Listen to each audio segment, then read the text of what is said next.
So I thought I'd just chat about doing a project like this and all the ups and downs of it. Problem with me is I start doing a project and then I'm sort of always looking at other cars and things like that as well.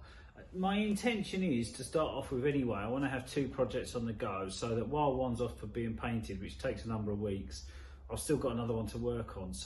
But I need to sell this one for a bit of a profit to try and enable me to do that. And the other thing that I want to do is build a proper decent garage at home. I've got enough space at home and I can build a sort of hopefully around 100 square metre garage. That should be well enough for a few cars in there. I'd love to be able to get a lift in there, but I'm not sure if with planning permission I'll be able to get the height that I want.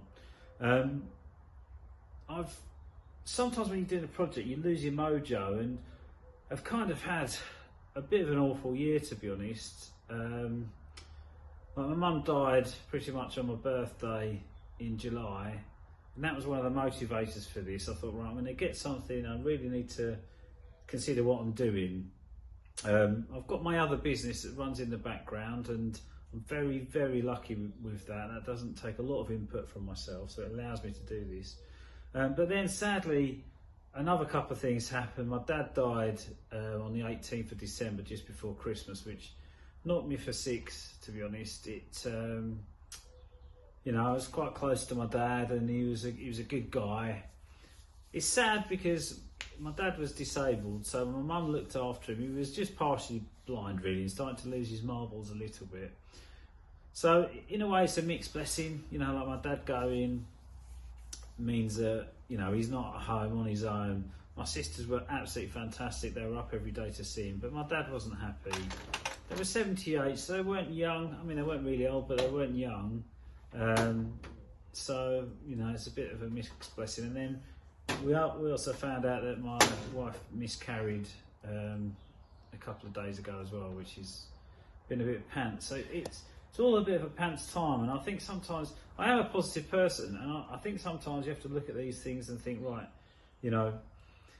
doing something like this allows you to get away from the family and all the trials and tribulations of life going on, and it's really important to have a hobby, and if I can make money out of it, then I'll be chuffed to pieces. But I just wanted to let you know why I haven't made it. It's not because I've lost interest in this project.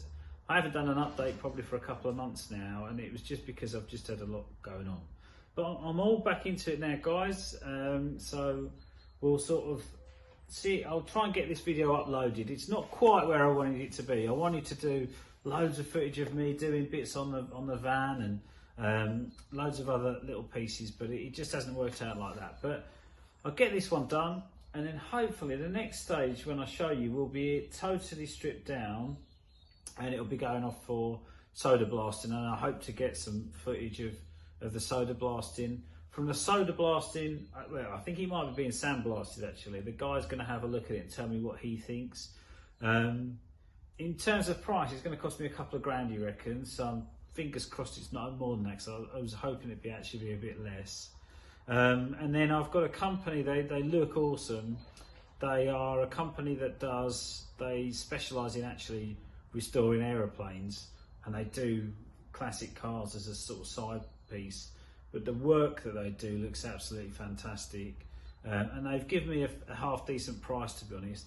I drove around, spoke to a lot of restoration companies, a lot of body shop companies and things.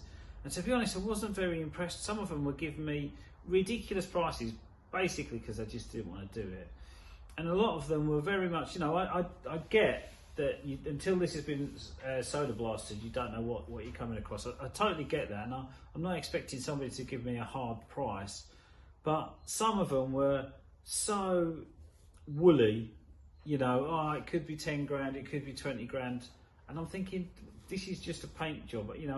The panels are pretty much readily available for this. I can sort that out, that's no problem. But I went to this company in Headcorn, which is near me, and they look awesome. They've given me a good price. They seem like absolute diamond people as well. You look in there, what they're doing is really, really good. They're really looking after people's cars. They've got all the proper kit, proper oven, in there for baking the paint, and they've got jigs and everything set up. They've said that they'd allow me to film in there.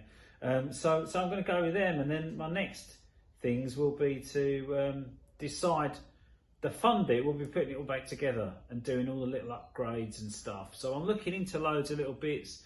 Whether I can get them, I don't know, but I want to get like a digital gauge. And this van isn't going to be one for the purists. It's going to have LED headlights, LED tail lights, which I've already ordered.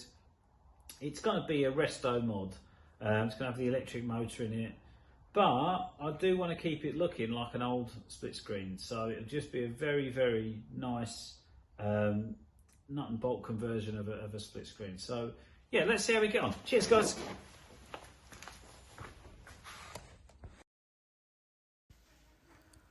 Just thought I'd show you one of the things that I tried before I even drove it to my little barn. These are some lights that I've got hold of. They're LED, fully road legal. So the good thing about these is that they're less power hungry, so they'll keep the batteries running for longer. So it's really important to try and go LED where possible in the bus. I also thought I'd just have a look at the kind of colour that I want to achieve, really. And it's going to be something along the lines of this green, but slightly more blue, I think. But this gives you a bit of a flavour of what I'll be doing. Quick update on the bus. I have pretty much stripped everything out now, so it is just a shell. So all the pedals are out and everything. All the instrument clusters out. Everything's out on the back. I've just got all the doors and everything I've taken off. All the accessories are stripped off the doors.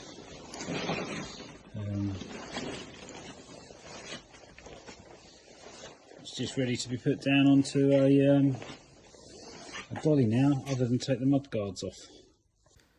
Sorry, the video is not quite how I wanted it to be, but I just wanted to get one out because I feel like I'm playing catch up now with all the videos that I've got, because I have got some other bits going and some exciting news of a new project coming, and also some of the kits starting to come through for the electric vehicle conversion, which I'll cover in some other videos. So please do bear with me, guys. I just wanted to get this video pumped out so that I can bring you all up to date and start putting some better footage out. So if you like it, subscribe. If you weren't sure, hold on to the next videos and see where we get, and hopefully we'll have a few videos. I'll try and bring out a couple a week now, just do shorter videos, a bit more focused on the content, and start smashing them out. So thanks so much, guys. Cheers.